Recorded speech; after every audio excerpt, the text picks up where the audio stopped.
flying under the banner of the Red Shield. They finance both sides of the war. We must hurry!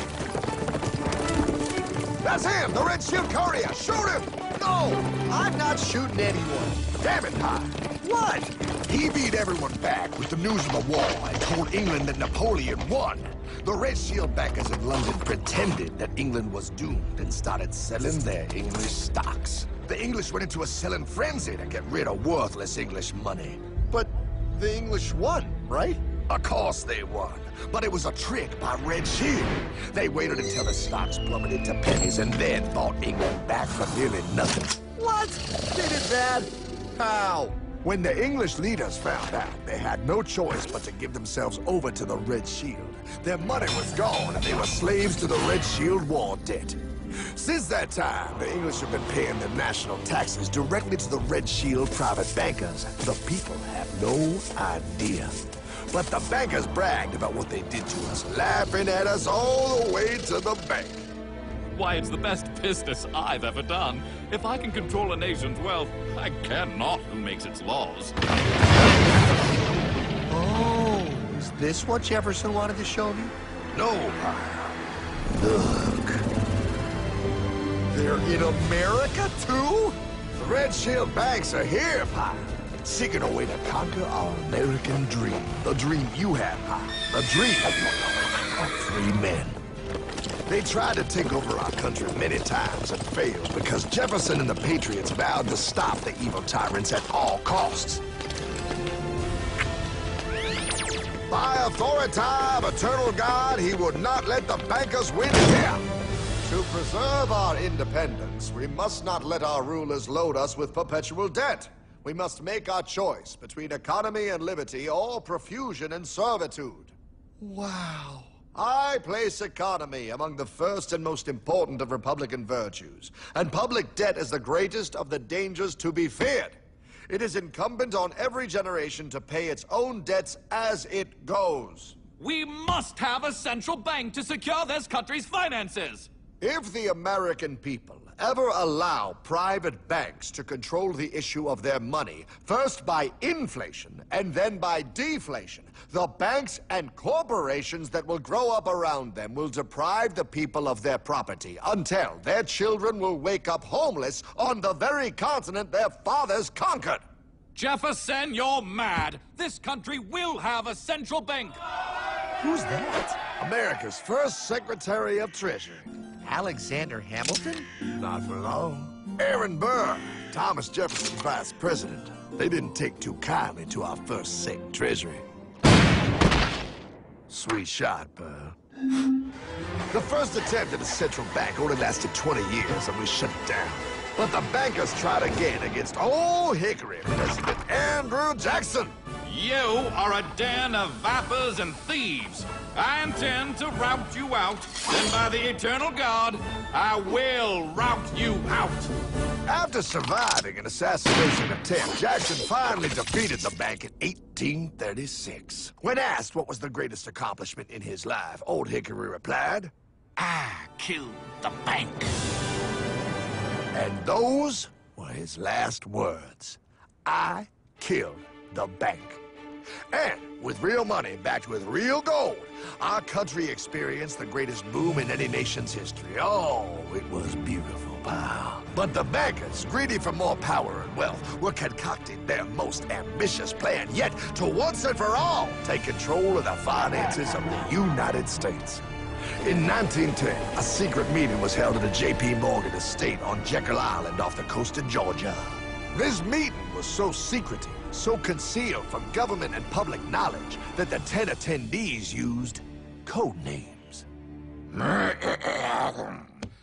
am clearly the richest man, so I should be the one to run the super-secret central bank. I own all the oil in America. I'm clearly richer than you will ever be, hula girl. I should run the super-secret central bank. You're nothing compared to me, lube job. I shall run the secret bank. Silence! Supreme Master Leader, I didn't know you were gonna be here. I'm not. Neither are you, dumbass. Oh, yeah, right. He's so smart. None of you shall run the bank. We have failed in the past because of openness. This time, the key to success is secrecy. The people must believe that they run the bank. Yes, brilliant! A sneak attack. What's the plan? We first create panic, then we show them the solution. With our man in office and well-planned timing, we will have our central bank. And so the people think it is theirs. We shall christen it Federal. The Federal Reserve.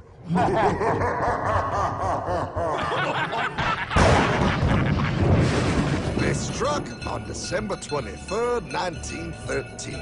When most of our Congress were at home eating fruitcake, these bastards, I mean bankers, presented their treasonous act to their newly elected accomplice, Woodrow Wilson, who had fortuitously already agreed to sign it before he was even elected.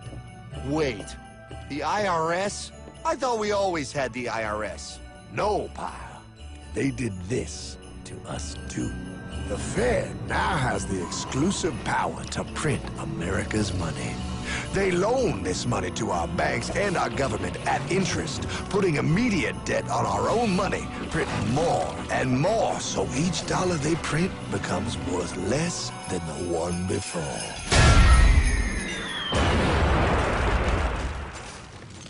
Merry Christmas. What in the hell is that? That, pal, is how our government now must pay back these debts to the Fed. Your taxes do not go to your government. They don't? It's the greatest theft in human history. But, oh, okay, I mean, I sort of get what you're saying, but it's all so confusing. And really, Hartman, I don't see how it affects me at all. If I had more money, none of this would have happened. Hartman?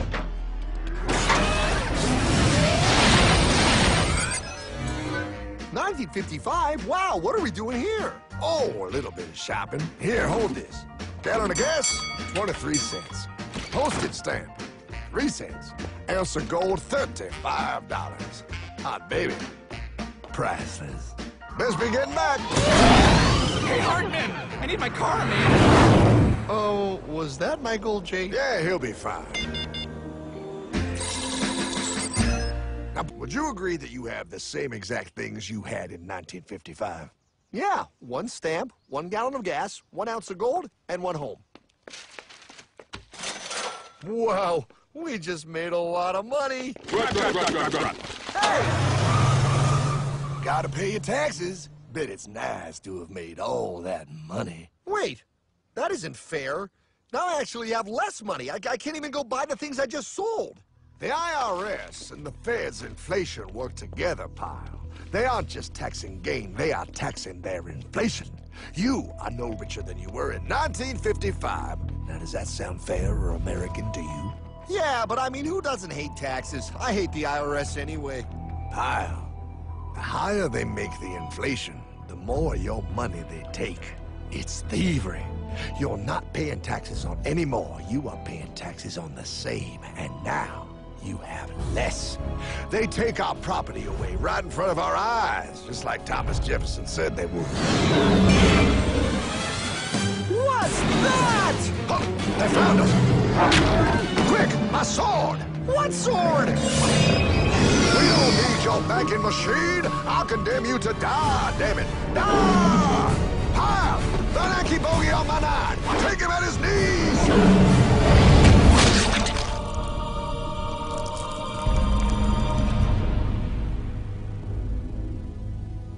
For we are opposed around the world by a monolithic and ruthless conspiracy that relies primarily on covert means for expanding its sphere of influence.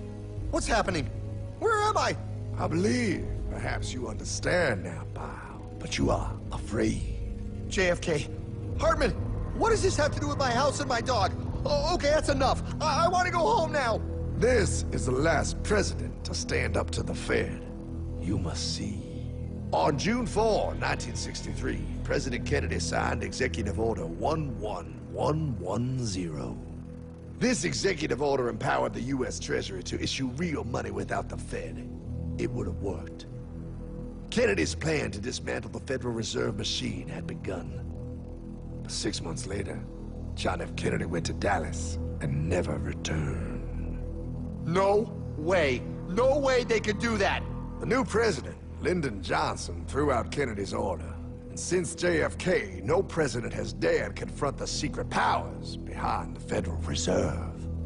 They consolidate bigger and bigger banks, print more and more money, accountable to no one, decimating our nation's wealth for the benefit of a few.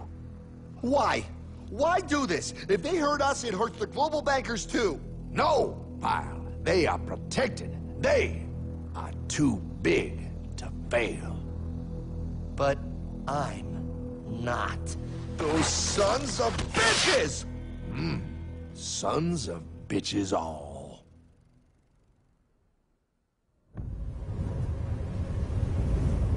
The day was cold. The wind sharp and strong. But we were determined. The bankers and their parasites had us vastly outnumbered, but their hubris made them weak. Not like us. Not like this band of immortals we have assembled. We have come to take back our... Hardman? Is that... My dog. Oh, Then the inevitable. The Money Kings could ignore us no longer. They sent an emissary, a cog in their machine of greed to bring about our submission. Hank Paulson. Hardman, this is blasphemy. We own the corners of the earth. It is futile to challenge us. Oh, I've seen that look before. That of a predator taking in the scent of its prey. Bold, fearless, the look of a free man. You have come far, Hardman. Farther than most. Be smart now. Join us. We will bring you money, power, everything you want. You can be one of us, if you will kneel.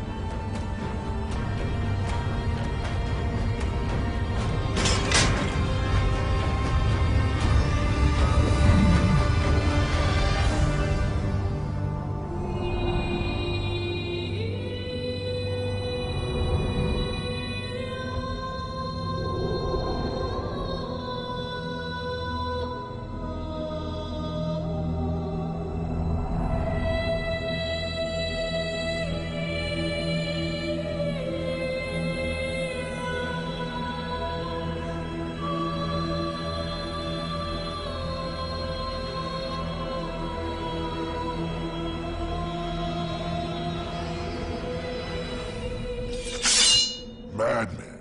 You're a madman. We're offering you everything. What do you think this is?